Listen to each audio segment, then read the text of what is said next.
ये जमीन नहीं सी, आसमान नहीं सी, ये सूरज चंद तारियां दा ते नामो निशान भी नहीं सी। हे प्रभु, मैं तेरे हुक्म अनुसार उदों दा यात्रा दे चा, परदेस दे चा, पता नहीं कदों देश दे च पहुंचांगा। मैं कल जिहड़ा एक बोल कहा सी, अज जरा फिर दोहरा दिया। जिस दिन ये सारा जगत परदेस जापेगा, देश की उमंग उसे दिन पैदा होगी, उस तो पहले नहीं। जिस दिन संसार की प्यास ये समझ आ गई कि पूरी ही नहीं हो सकती, उसे दिन निरंकार की प्यास पैदा होएगी। ये भी मैं अर्ज कर दिया। जिस दिन संसार आकार बेमैनी होवेगा, निरंकार की अहमियत उस दिन प्रगट होगी, उस तो पहले नहीं। उस तो पहले नहीं। उस तो पहले अगर ये मंदिर मस्जिद गुरुद्वारे भी आया, संसार की खातर आएगा, पदार्थों की खातर आएगा, जगत की खातर आएगा, इहदा परमात्मा नाल कोई मतलब नहीं। इहदियां कामनावां इसनूं बाजार दे च लै जांदियां ने, कारोबार दे च लै जांदियां ने, इहदियां ही कामनावां इहनूं मंदिर मस्जिद गुरुद्वारियां च लै जांदियां, कोई खिच के लियांदियां ने। ते कामनावां सारियां ही जगत दियां, दुनिया दियां। भाई साहब दे अंदर ये प्यास पैदा हो गई, प्रभु मैं ते परदेस दे चा, बहुत भटक लिया। गुरबाणी कहती है, मेरे मन परदेसी वे प्यारे आओ घरे, किन्ना भटकेगा। मन परदेसी जे थिए सब देश पर आया, किधरे भी चला जाए तो और कुछ भी मिल जाए सब परदेश है, सब ओपरा है, सब बेगाना। ये तेरा देश नहीं है। इस वास्ते देखे है, शहर दे बदलदियां बेचैनी बदलदी नहीं मनुख दी, मुल्क दे बदलदियां दुख बदलदे नहीं, मजहब दे बदलदियां परेशानी बदलदी नहीं, नाम धाम दे बदलदियां दुख बदलदे नहीं, घर बार दे बदलदियां मुसीबतां बदलदियां नहीं, उहदे नाल ही चलदी। घर बदल लिया, दुख ते होई ने, शहर बदल लिया, बेचैनी ते होई है, मुल्क बदल लिया, परेशानी ते होई है, मजहब बदल लिया, मुसीबतां ते होई ने। इस वास्ते हिंदू दुखी, मुस्लिम दुखी, सिख दुखी, ईसाई दुखी, सब दुखी, सब बेचैन, सब परेशान। फिर हिंदुस्तानी दुखी, पाकिस्तानी दुखी, अमेरिकन दुखी, सारा यूरोप दुखी, सारा एशिया दुखी। दुख व्यापक है।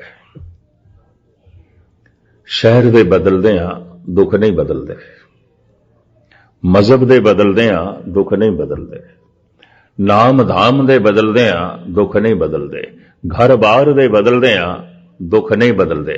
कदों दुख बदलते ने? जद मैं खुद बदला, मैं खुद बदला। जिन्ने चिर तक मैं ही नहीं बदलता, कुछ भी नहीं होगा, कुछ भी नहीं। मैं ते ओही हां। घर बदल गया, शहर बदल गया, मुल्क बदल गया, नाम धाम बदल गया, मैं ते ओही हां।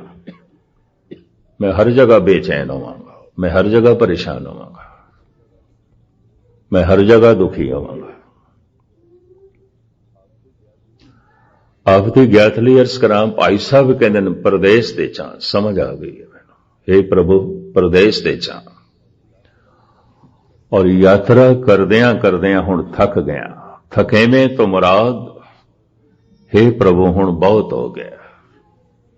इसनूं इंज भी कह लो, हुण संसार दी प्यास पूरी हो गई, हुण निरंकार दी प्यास पैदा हो गई, हुण पदार्थां दी प्यास पूरी हो गई, हुण परमात्मा दी प्यास पैदा हो गई, हुण परिवारक सुखां दी प्यास पूरी हो गई, हुण निरंकार दी प्यास पैदा हो गई।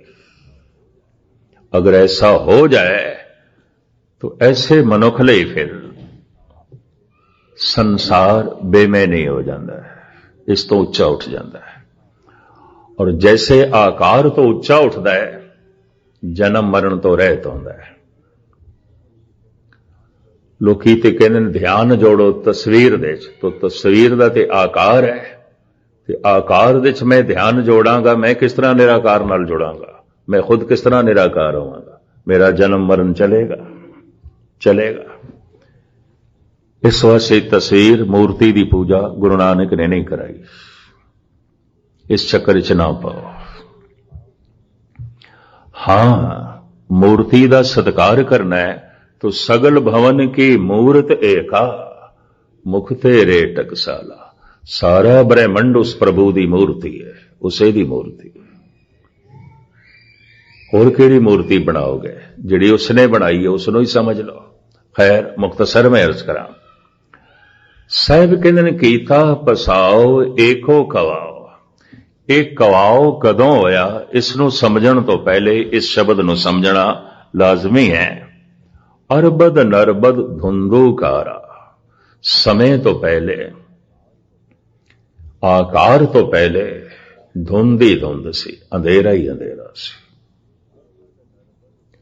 ਅਰਬਦ ਨਰਬਦ ਧੁੰਦੂਕਾਰਾ, ਧਾਰਣ ਨਾ ਗਗਨਾ ਹੁਕਮ ਅਪਾਰਾ। ਇਹ ਧਰਤੀ ਨਹੀਂ ਸੀ, ਇਹ ਗगन आकाश नहीं सी। ना दिन रैन चंद ना सूरज, सुनने सुन रहा है। महाराज कहते ने सूरज नहीं सी, ये चंद्रमा भी नहीं सी, ये कुछ भी नहीं सी जो कुछ दिखाई दे रहे। इसे नु भाई साहब कहते नाबूद हेच निशान हाजे जमीनो आसमा कि शौके यादे तो आवुर्द दर वजूद मरा। मैं उदों दा चलिया, उसे ही अंधेरे दे च एक धमाका होया, एक कवाओ होया, एक शब्द होया, एक आवाज होई। हुण प्रश्न खड़ा होंदा है, वो आवाज की है? क्योंकि साहिब कहते ने वो आवाज ब्रह्मंड दे च मौजूद है, वो परमात्मा की आवाज है। ये नहीं कि वह नास हो जाए। पता है मुर्दे की पहचान की, बोल खत्म हो गए, दी आवाज खत्म हो गई। बाबा बोलते थे कहां गए, कल खत्म हो गई, मुर्दा। ठाकुर हमरा सद बोलन था, प्रभु सदा बोल रहे, सदा बोल रहे, सदा बोल रहा है। और दूसरा ऐसा नहीं किसी वक्त कठोर है तो किसी वक्त बख्शिंद है। सद बख्शंद, सदा मेहरबाना। ऐसा नहीं किसी वक्त मेहरबानी करता है, किसी वक्त बदला लेंदा है, नहीं। सदा मेहरबान, सदा बख्शिंद। कभी बगौर मुताला करोगे, गुरु अर्जन देव जी महाराज कहते सब कुछ बहुतो बहुत उपाया। मनुख नूं जितना पानी चाहिए अरबां खरबां गुणा ज्यादा बनाया है। मनुख नूं जितनी पवन चाहिए है उस तो अनंत गुणा ज्यादा बनाई है। मनुख नूं जीण लई जितना ऑक्सीजन चाहिए अनंत गुणा ज्यादा है। मनुख नूं रहण लई जितनी धरती चाहिए अनंत गुणा ज्यादा है। सब कुछ बहुत पपाया। मनुख नूं जितना रिजक चाहिए अनंत गुणा ज्यादा है। लेकिन मनुख असंतुष्ट है। धर्म ते संतुष्टि ते खड़ा है, मनुख असंतुष्ट है। ते अगर असंतुष्ट ताकतवर होवे, शक्ति दे च होवे, वो मनुखी निजाम नूं धर्म भरम कर देंदा है। सारी शिक्षा दी लोड़ है मनुख लई। पशु संतुष्ट ने, अचेत ने। मनुख सुचेत ते हो गया है पर असंतुष्ट है, असंतुष्ट है। और असंतुष्ट मनुख अगर ताकत दे च होवे तो फिर बहुत वड्डा डकैत होवेगा, माड़ा मोटा नहीं, मुल्कां दे मुल्क लुटेगा।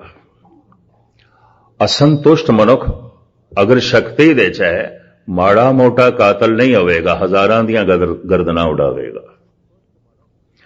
असंतुष्ट मनुख अगर ताकत दे च है, माड़ा मोटा दुराचारी विभिचारी नहीं होवेगा, अनंत गुणा ज्यादा होवेगा। फर्क सिर्फ इतना है, शक्ति च होवे, ताकत दे च होवे। फिर 2.5 करोड़ बंदियां दा भी कतल कर देवे तो बादशाह है, उन्होंने किसी ने कातल नहीं आखना। कौन कातल कहता है? जो है हिटलर नो, माओ से तुंग नो, स्टैलिन नो, सब डिक्टेटर कहते हैं, उसको हुक्मरान कहते हैं। शक्ति च है, ताकत दे च है। ताकत दे च होवे तो 2.5 करोड़ बंदियां दा जो कतल है वह भी कतल नहीं है, हुक्मरानी है। शक्ति दे च मनुख होवे, मुल्कां दे मुल्क लुट लवे, लुटेरा नहीं है, बादशाह। या मैं इंज अर्ज कर दिया, छोटे लुटेरे लुटेरे आउंदे ने, वड्डे लुटेरे बादशाह आउंदे ने। छोटे कातल कातल होंदे ने, वड्डे कातल बादशाह होंदे ने। छोटे दुराचारी दुराचारी होंदे ने, वड्डे दुराचारी बादशाह होंदे ने। जैसे निजाम हैदराबाद दियां 600 बेगमां सन, महाराजा पटियालियां दी 400 महाराणियां। अगर 400 महाराणियां किले नाल बन रखियां ने महाराजा साहब ने, 600 बन रखियां ने नवाब साहब ने।